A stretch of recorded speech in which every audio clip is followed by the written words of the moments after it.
Few afflictions are more feared than Grayscale, and far past the point of reason. A legend calls it Prince Garin's curse, after an ancient eastern prince whom the Valyrians hung in a cage and forced to watch the immolation of his city and people.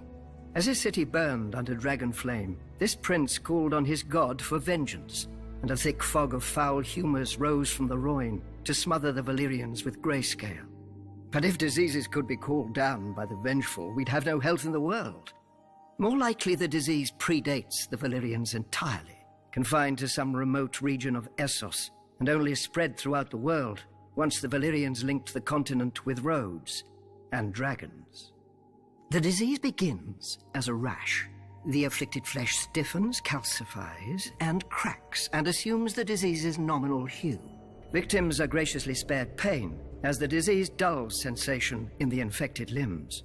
But the disease is insidious, and slowly it creeps over the skin and into the organs. Once the infection reaches the brain, feral madness replaces humanity, and the transformation to a stone man is complete.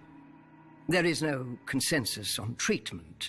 Some maesters advocate mustard poultices, vinegar rinses, and scalding hot baths. Others claim only 3 cures: axe, sword, and cleaver. Hacking off afflicted parts does sometimes stop the spread of the disease, but not always. Many a man has sacrificed an arm or foot only to find the other going grey. Those who have been miraculously cured of Grayscale are few, and usually were subjected to so many treatments that isolating the responsible cure is impossible. Besides, few maesters, priests, or healers have the courage for such experiments as would prove a cure. Grayscale is highly contagious, being known to spread from even the slightest contact with an infected person. Hence the current occupation of Valyria by the Stone Men, exiled from their homelands at the first sign of the disease. What they do there, with their final months or even years, for Grayscale is a slow killer. No one knows. No one wants to find out.